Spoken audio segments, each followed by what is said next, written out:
नमस्कार, मैं उदय प्रताप सिंह। आप देख रहे हैं इंडिया न्यूज और न्यूज एक्स। हमारी लगातार कवरेज हरियाणा चुनाव पर जारी है और आज हमारे संग जुड़ रहे हैं बीजेपी के हरियाणा प्रभारी वरिष्ठ नेता डॉक्टर सतीश पुनिया। डॉक्टर पुनिया, बहुत बहुत स्वागत है आपका हमारे चैनल। धन्यवाद। पहला सवाल तो मैं पूछना चाहूँगा, क्योंकि हम भी हर जिले में जा रहे हैं, आपका भी लगातार भ्रमण जारी है, तो क्या माहौल लग रहा है इस बार हरियाणा में? देखिए, हरियाणा में बिल्कुल मैंडेट साफ है। लोग कुछ भी कहें, कैसी चर्चा करें, कोई भी पॉलिटिकल गॉसिप हो, लेकिन इन सब के बावजूद भी हरियाणा में बीजेपी तीसरी बार सरकार बना रही है। नायब सैनी दूसरी बार मुख्यमंत्री बनने जा रहे हैं। और मैं केवल पार्टी के नेता और कार्यकर्ता के नाते नहीं, जो मैं हरियाणा का मिजाज समझ पाया बरसों बरस से, केंद्र की सरकार से उनका मिजाज मेल खाता है। हरियाणा की जनता नेशनल एजेंडे पर वोट कास्ट करती है और पिछले 10 वर्षों में जो नायब सैनी की, मनोहर लाल जी की और मोदी जी की सरकार ने जो काम किया है, उसके प्रति लोगों की एक आस्था है और यही आस्था जीत का रास्ता तय करती है। जी, हम इस वक्त मौजूद हैं आपके पार्टी के रोहतक दफ्तर में। यहीं आपके राष्ट्रीय अध्यक्ष जेपी नड्डा जी ने मैनिफेस्टो जारी किया था। मैनिफेस्टो में किन किन बातें ऐसी हैं जिनकी वजह से आपको लगता है ये शायद गेम चेंजर साबित हो सकती है? देखिए, पहली बात तो जो मैंने कहा कि 10 वर्षों में बहुत कुछ हरियाणा में बदला है और उससे पहले हरियाणा एक तरीके से डिफेम था, करप्शन के लिए, भर्तियों में फर्जीवाड़े के लिए, बहुत ज़्यादा एमिनिटीज़ नहीं थी। और आप देखिए कि बदलती हुई दुनिया में सबसे ज़्यादा कम सेक्स रेशियो यही था। जो एक डिफरेंस था वो ज़बरदस्त था। यहीं से बेटी बचाओ बेटी पढ़ाओ की शुरुआत होती है।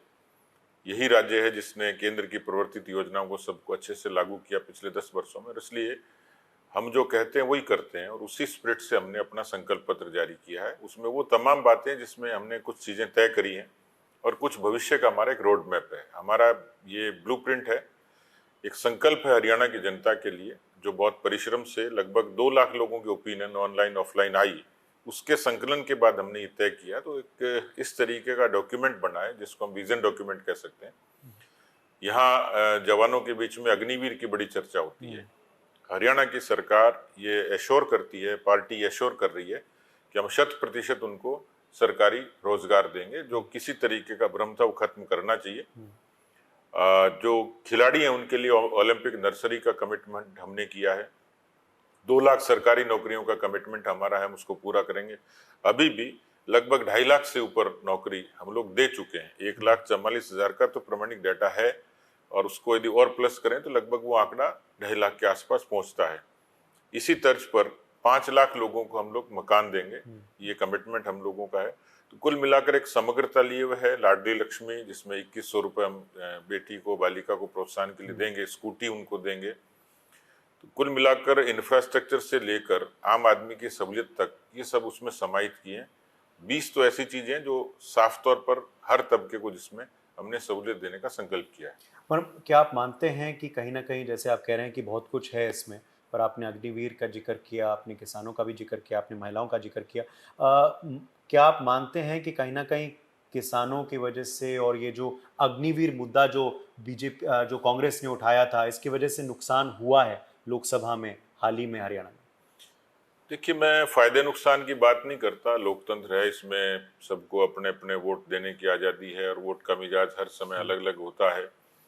देश में अधिकांश चुनाव इमोशंस और स्लोगन्स पर होते हैं और समय समय पर ऐसे इमोशंस पे लोगों ने वोट दिए भी हैं। राम जन्मभूमि पे मिला, 370 पे मिला। कुल मिलाकर जो देश का मिजाज है, प्रदेश का मिजाज है, जो मैंने कहा कि हरियाणा की जनता नेशनल एजेंडे पे कास्ट करती है। कुछ कालखंड ऐसे होते हैं जिसमें हमारे जो विरोधी लोग हैं वो एक नैरेटिव स्थापित करने की कोशिश करते हैं। ये कुल मिलाकर राजनीतिक लड़ाई परसेप्शन की लड़ाई है। उन्होंने कोशिश की, सफल तो नहीं हुए, लेकिन एक भ्रम फैलाने में कामयाब जरूर हुए। संविधान को बदलने के नाम पर, कभी किसानों के आंदोलन के नाम पर, कभी खिलाड़ियों के नाम पर। तो मुझे लगता है कि भारतीय जनता पार्टी स्पष्ट तौर पर सब तबके की पार्टी है, किसी से कोई भेद नहीं और सबके लिए काम करती है। सर्वस्पर्शी और सर्वव्यापी है, 36 कौम बिरादरी की पार्टी है। हर कौम का वोट हमें मिलता है। हमने तो केवल अपने पक्ष को मजबूती से लोगों के बीच में रखने की कोशिश की है। कि अग्निवीर पर भ्रम था, किसानों को लेकर भ्रम था, वरना आप देखिए देश की अनूठी सरकार है जिसने खेती का 1,52,000 करोड़ का बजट आजादी के बाद, ये पहली सरकार थी। यूपीए का आंकड़ा देखेंगे तो केवल 25,000 करोड़ था 2014 में जो वो गए थे। प्रधानमंत्री किसान सम्मान निधि आज दुनिया की सबसे बड़ी डायरेक्ट बेनिफिट ट्रांसफर स्कीम है किसानों के लिए। तो फसलों की बीमा योजना, एक एक जिले का क्लेम 500-500 करोड़ होता है। कुल मिलाकर मैं समझता हूं कि जो इस संकल्प पत्र में हमने घोषणाएं की हैं, हमने किसी प्रलोभन के लिए नहीं की, लेकिन उस तबके के भरोसे के लिए की है, और हमने वो करके दिखाया भी और करने वाले भी। कांग्रेस पार्टी ने भी अपना घोषणा पत्र जो है वो जारी कर दिया है। कांग्रेस पार्टी ने अलग अलग ओके कांग्रेस पार्टी ने भी अपना घोषणा पत्र जो है वो जारी किया है। कांग्रेस पार्टी ने अलग अलग गारंटीज की घोषणा की है, न्याय के बारे में बात कर रहे हैं। उनकी गारंटीज कर्नाटक में तो चली हैं, मगर आपके खुद के गृह राज्य में राजस्थान में चल नहीं पाई। क्या हरियाणा में चल पाएंगे? देखिए, कांग्रेस की गारंटी और उनके वायदे तो ठगने जैसे हैं। गारंटी उनकी चीन के खिलौने की तरह कब टूट जाए कोई भरोसा नहीं। वादा टूटने वाला अक्सर उनका होता है। इसलिए कई बार ये हास्यास्पद सी बात है कि उनको इतने अरसे तक देश में राज करने का मौका मिला, यही हरियाणा था, यही देश था, पूरा अवसर उनको था, तो क्यों उन्होंने एमएसपी की चिंता नहीं करी?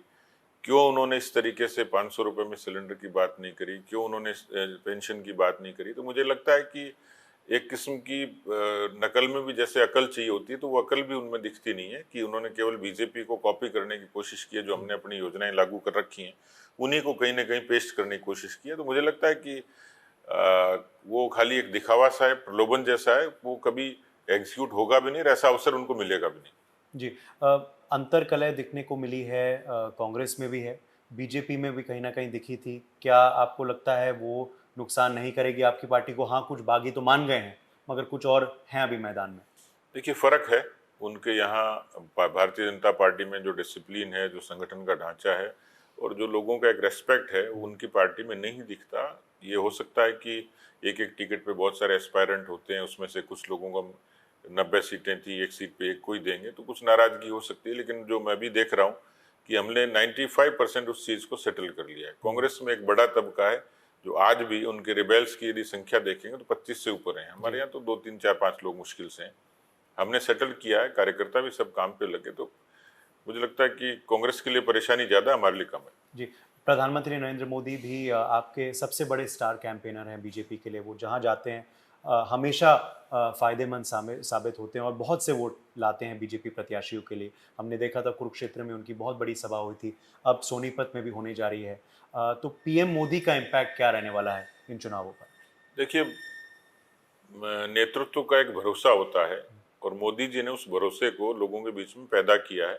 नेता के नाते मुझे लगता है कि लोग सारे बंधन तोड़ के मोदी जी पर भरोसा करते हैं और इस भरोसे से पार्टी को भी ताकत मिलती है, भारत को भी ताकत मिलती है। चुनाव में भी वो जहाँ प्रचार के लिए जाते हैं तो स्वाभाविक तौर पर उनकी सबसे ज़्यादा डिमांड भी है। लोग उनको देखना चाहते हैं, उनको सुनना चाहते हैं, उनको समझना चाहते हैं। तो मोदी कुल मिलाकर इलेक्शन की एक किस्म की एसेट हैं जो हमें ताकत देती है। राहुल गांधी जी भी आ गए मैदान में। आज मेरे ख्याल से खबर आ रही है कि करनाल पहुंचे हैं, वहाँ लोकल लोगों के बीच में हैं वो इस वक्त। तो राहुल गांधी का इम्पैक्ट क्या रहने वाला है? क्योंकि अभी विदेश यात्रा पे थे, तरह तरह के आरोप उनने आपके केंद्र सरकार पे लगाए हैं, जिनको लेकर आपने उनको घेरा भी है।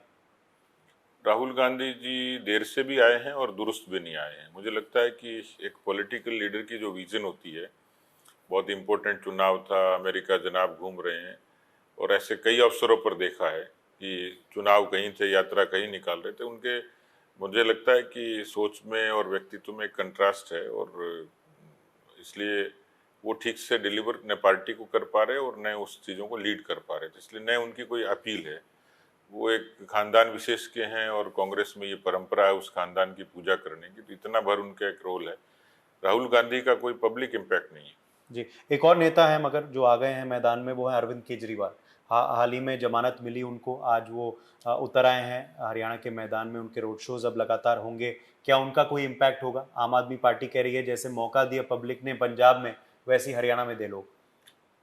मुझे लगता है कि केजरीवाल अब पूरे तरीके से एक्सपोज हो गए। अब न तो पंजाब की, न दिल्ली की, न हरियाणा की जनता पर भरोसा नहीं करेगी। ठीक है, आखिरी सवाल आपसे सतीश जी मैं पूछूंगा। जैसे आप कह रहे थे, आप को उम्मीद है कि जनता जो है वो आपको तीसरी बार जिताएगी। मगर जब सरकार 10 साल चलती है एक राज्य में तो नेचुरल सी बात है, एंटी इनकम्बेंसी होती है लोगों में। आपने अपने मुख्यमंत्री को भी बदला हाल ही में, एमएल खट्टर जी थे, अब केंद्र में आ गए हैं वो, नैब सिंह सैनी बने हैं। क्या ये कहीं न कहीं मानना था कि एंटी इनकम्बेंसी थी? और इस वजह से कुछ एनालिस्ट, जैसे आप शुरुआत में कह रहे थे, गॉसिप्स और विश्लेषण ये चल रहा है कि कांग्रेस पार्टी वापसी कर रही है क्योंकि काफ़ी समय से बीजेपी यहाँ है, तो एंटी इनकम्बेंसी हो ही जाती है। मैं नहीं मानता। कई बार अक्सर सरकारों के खिलाफ ऐसा होता है, लेकिन यहाँ पर पिछले 10 वर्षों की शासन के कारण कोई एंटी इनकम्बेंसी है, बिल्कुल नहीं है। क्यों? कि जो 10 वर्षों में यहाँ जो हुआ है, जैसे उदाहरण के तौर पर बिना खर्ची और बिना पर्ची की भर्ती, ये रोल मॉडल है पूरे देश में। नहीं तो हरियाणा में तो केवल इसी के कारण भर्ती होती थी कि पर्ची और खर्ची एक जुमला नहीं था, वो हकीकत थी। इंफ्रास्ट्रक्चर का डेवलपमेंट हुआ, सेंटर स्पॉन्सर्ड जितनी स्कीम्स थी उसमें हरियाणा की एग्जीक्यूशन की जो रेटिंग है वो 1, 2, 3 के बीच में आती है, देश के पहले 3 प्रांतों में शुमार होता है। तो कुल मिलाकर हरियाणा में बदलाव खूब आया, हरियाणा में प्रगति खूब हुई और हरियाणा देश की तरक्की के साथ कदम से कदम मिलाकर चल रहा था। इसलिए इस चीज़ को यदि दूसरे नज़रिए से देखेंगे, क्योंकि लोग इसको लोकसभा के चुनाव से कंपेयर करते हैं, मेरा नज़रिया दूसरा है। लोगों ने कहा लोकसभा में कि कांग्रेस क्लीन स्वीप करेगी, 10 की 10 सीटें जीतेगी। फिर विश्लेषक कहते थे कि हरियाणा में बीजेपी को 2 सीटें मिलेंगी।